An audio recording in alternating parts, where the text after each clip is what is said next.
Olá, está começando mais uma edição do Câmara Rio Notícias. Veja os destaques. Pela segunda semana seguida, o diretor do consórcio Santa Cruz não aparece para prestar depoimento na CPI dos ônibus. O advogado veio aqui hoje muito sem saber das coisas que tinha que responder, em função da ausência do senhor Orlando Lopes, o que dificultou o nosso trabalho. Debate público discute a falta de políticas públicas nas favelas. E um clássico de Graciliano Ramos ganha vida através do Teatro de Bonecos.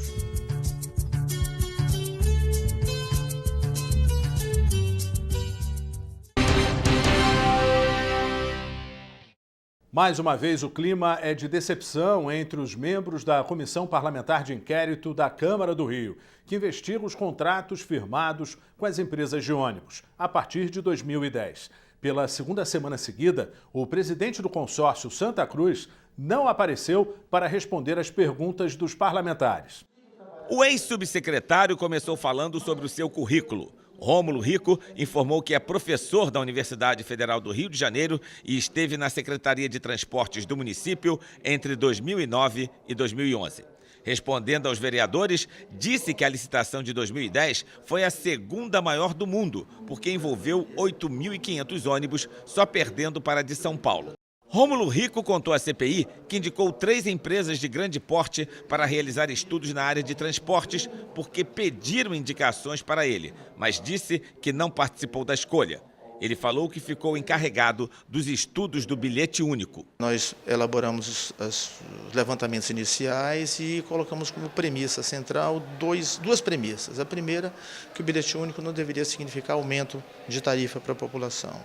E o segundo, que a eventual ou a previsível redução de receita, na medida em que muitas pessoas não pagariam a segunda vez, deveria ser conquistado por uma melhoria do sistema, ou seja, reduzindo a eficiência de modo que o custo fosse reduzido. A partir de uma decisão da licitação, coisa de um mês depois, o secretário evocou a liderança e fez certo, ele era o projeto mais importante da secretaria e caberia ficar realmente com o secretário.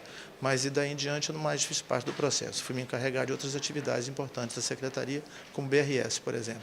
Pela segunda semana consecutiva, o empresário Orlando Pedroso Lopes, do consórcio Santa Cruz, não compareceu à CPI dos ônibus. Segundo o advogado do consórcio, o empresário foi internado num hospital da Zona Sul do Rio, mas o advogado não soube explicar o motivo da internação. Passou mal ontem, eu não sei ainda os detalhes, o que aconteceu, mas a informação que eu tenho é que ele estaria na Clínica São Vicente internado desde hoje de manhã. Eu não sei exatamente qual é o problema. Ele na semana passada já tinha uma questão médica, foi submetido a uma consulta, enfim, ele não vem passando muito bem, já é uma pessoa idosa e deve ter sido algum problema relacionado a isso. O advogado Maximino Fontes representou o empresário Orlando Pedroso Lopes. Foi bombardeado com várias perguntas, mas não soube responder várias. O vereador Eliseu Kessler quis saber se o consórcio Santa Cruz sonega informações, já que, segundo dados da CPI, foi o que menos entregou documentos à comissão. Na verdade, o advogado veio aqui hoje muito sem saber das coisas que tinha que responder, em função da ausência do senhor Orlando Lopes, o que dificultou o nosso trabalho. Ele teve, pelo menos nas perguntas que nós fizemos, 2 páginas de uma nova escrita dele, porque ele não sabia responder. Então ele fazia os apontamentos para levar, responder por escrito e trazer a nós.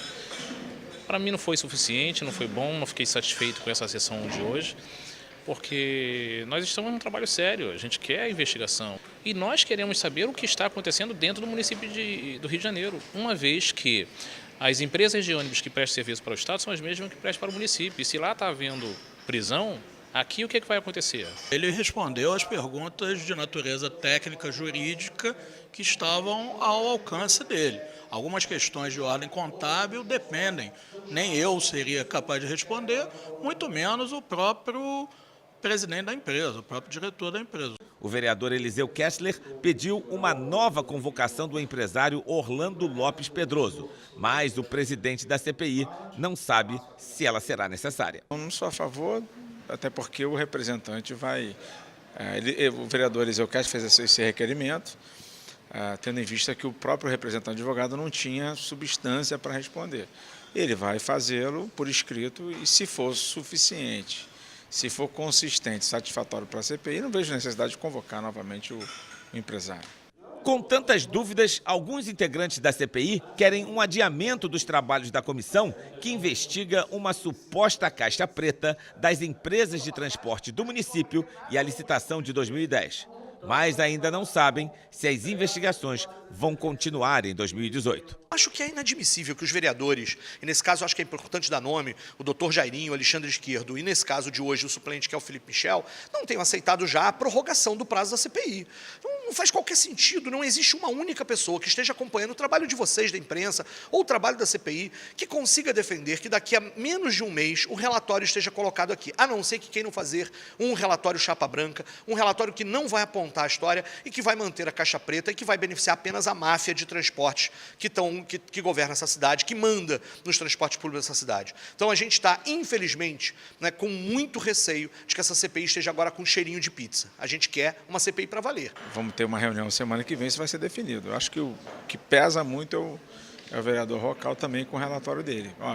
Se ele falar que precisa de mais substâncias, mais conteúdo, mais informações, pode ser que a gente prorrogue.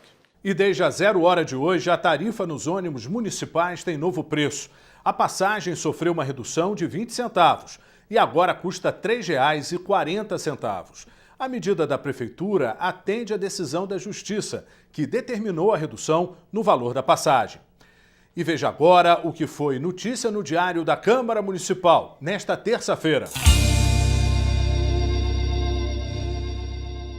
A audiência pública discute o programa Bicho Rio. Na página Aconteceu, mesa redonda debate alternativas para o desenvolvimento econômico do país. Projeto de lei do vereador David Miranda proíbe estabelecimentos comerciais de impedirem o acesso, recusarem o atendimento ou de imporem cobrança adicional pela presença de crianças ou adolescentes. Proposta do vereador Marcelo Siciliano cria incentivos para a prática do futevôlei no município. E na sessão Vereador Responde, o parlamentar Leandro Lira fala sobre o trabalho da Frente Parlamentar pela desburocratização do ambiente de negócios do Rio de Janeiro. 9 em cada 10 jovens assassinados pela Polícia do Rio são negros. Os dados são do Instituto de Segurança Pública. Para tentar mudar essa realidade, a vereadora Marielle Franco lançou uma cartilha com uma série de políticas públicas para as favelas cariocas. Ana Paula é fundadora do movimento Mães de Manguinhos. No dia 14 de maio de 2014, ela teve seu filho Jonathan, de 19 anos, morto por um policial com um tiro nas costas. O caso está parado na justiça. Ela, que é moradora da região, culpa a polícia de pacificação que começou na comunidade em 2013. O Jonathan ele foi a terceira vítima no ano de 2014 e a partir dali não parou mais. Eles estão ali para matar pobre, preto e favelado, em nome de uma paz que eles querem proporcionar a quem tem dinheiro, a quem tem poder. A história de Jonathan se repete diariamente na cidade do Rio. Segundo dados do Instituto de Segurança Pública, 9 em cada 10 jovens assassinados pela polícia carioca são negros. Para o jornalista Diego Santos, que mora na comunidade do Borel, essa é uma realidade pela falta de políticas públicas para as favelas. Se a gente fizer ali um desenho demográfico de quem mora nesses espaços, a gente pode dizer que existe hoje também na nossa cidade um processo de segregação racial, geográfica, espacial, né, que coloca os negros residentes nesses espaços, né, distantes das políticas de emancipação e de garantia da cidadania, né, da vida. A cidade do Rio possui 763 favelas. Segundo dados do IBGE, cerca de 1.400.000 pessoas moram nessas comunidades, ou seja, 22% da população do município. A vereadora Marielle Franco realizou debate público no auditório da Câmara justamente para falar da situação das comunidades da cidade. Durante o debate público, a vereadora Marielle Franco lançou a cartilha Direito à Favela em Ação. O objetivo é criar políticas públicas para as favelas. É a prática, é a favela em ação, é o direito à favela que a gente quer. Então, na perspectiva da cultura, da alimentação, do atendimento na área social adequado, enfim, é um pouco do que a gente conta aí nessa cartilha. O Museu da Maré é um exemplo da falta de apoio público. O lugar, que existe há mais de 10 anos, corre o risco de ser desalojado. Vou pegar meus 5.000 livros, minhas crianças, vou botar onde? Vou trabalhar onde? A implantação do E-Social na Câmara do Rio foi discutida nesta terça-feira. Uma analista organizacional fez a apresentação do plano de ações das novas regras. A reunião foi mediada pelo primeiro secretário da mesa diretora da Câmara Municipal, vereador Carlos Caiado. Estiveram presentes o diretor-geral de administração da Câmara, Mário Antunes, Vinícius Viana, controlador-geral da Câmara e servidores de vários setores. A apresentação da implantação do E-Social na Câmara foi feita pela analista organizacional Aline Porto. Ela explicou o plano de ação das novas regras e como o projeto será implementado na Câmara Municipal do Rio. A primeira etapa é a etapa de levantamento, né? Para a gente identificar a distância entre o que a gente tem e o que é exigido em termos de dados, de qualificação dos dados, né? Muitas vezes a gente tem as informações, mas não na forma como eles estão exigindo. Então vai ter que ter todo um tratamento desses dados. A segunda etapa são os processos, porque esses dados eles precisam estar sendo gerados de acordo com os processos que o E-Social exige. Geralmente envolvem prazos, né? Prazos bem determinados. Então, esses procedimentos vão ter que ser alterados para se adequarem ao ritmo, vamos dizer assim, do E-Social. O E-Social é um projeto do governo federal instituído em 2014 para unificar o envio de dados das empresas e instituições, modificando a forma de lidar com as obrigações trabalhistas, previdenciárias, tributárias e fiscais. E de acordo com a analista organizacional da Câmara Municipal do Rio, o trabalho envolve muitas mudanças na forma de apresentar as informações trabalhistas. O projeto não altera a legislação, mas cria uma forma única de apresentação dos dados. Essa reunião é um marco para a gente iniciar os projetos, os trabalhos em grupo, né?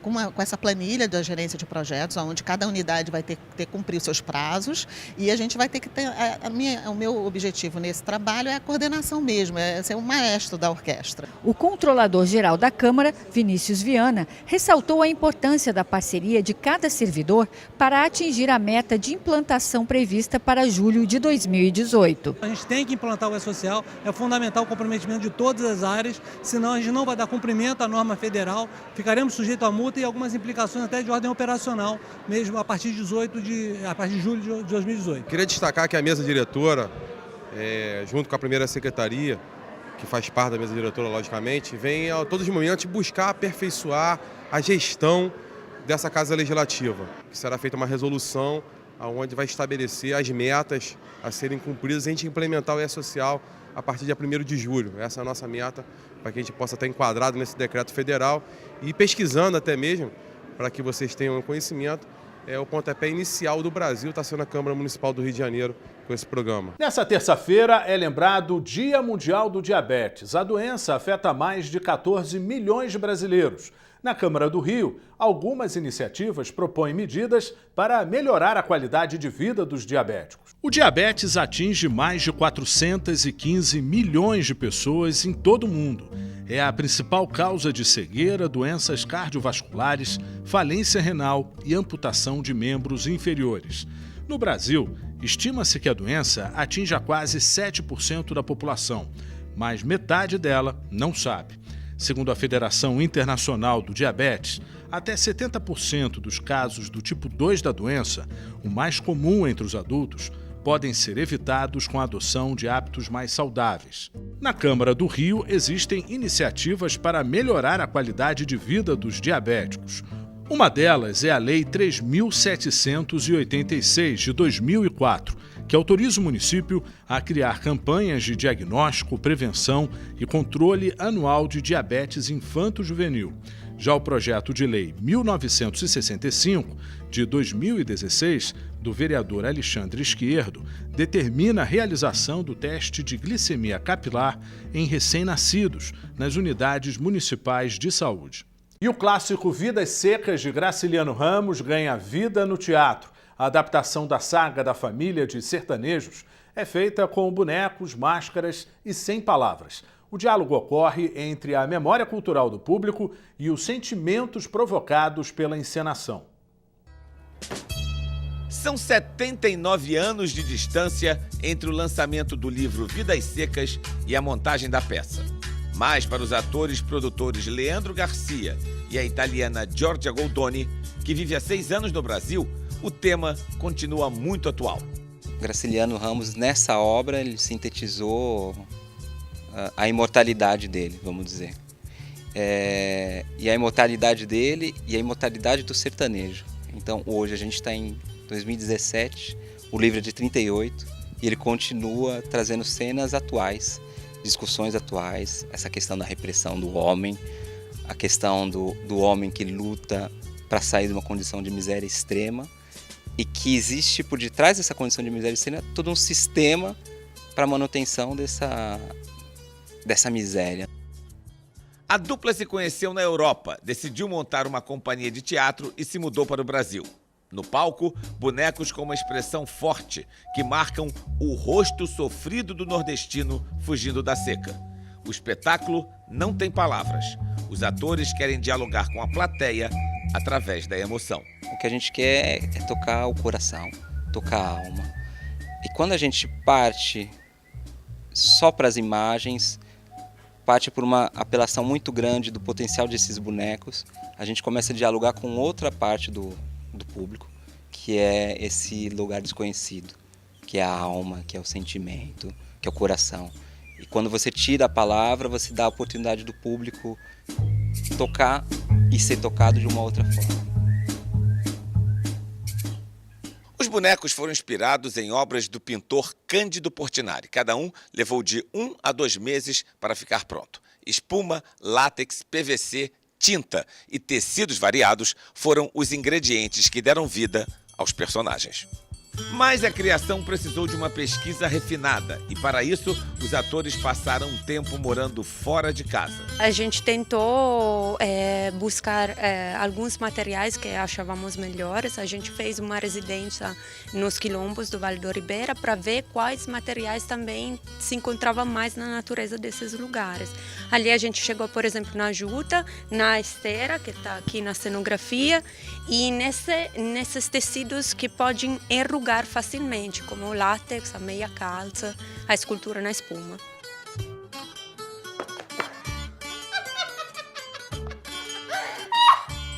Além do Rio e outras 4 cidades brasileiras, Vidas Secas também passou por países europeus, Eslovênia, França e Itália. Os atores ficaram surpresos com a reação positiva da plateia estrangeira. Foi muito curioso, porque mesmo sendo a obra praticamente desconhecida, teve um paralelo muito forte com o fenômeno migratório da Síria ou com, no geral, a situação do Médio Oriente de agora. Agora a Europa está subindo quase uma invasão verdadeira desses refugiados assim, que estão fugindo dos países de guerras e procurando um futuro melhor. Então, para eles, esses bonecos representavam aquelas famílias, uma procura desesperada de uma realidade melhor daquela que tem no lugar onde eles nasceram.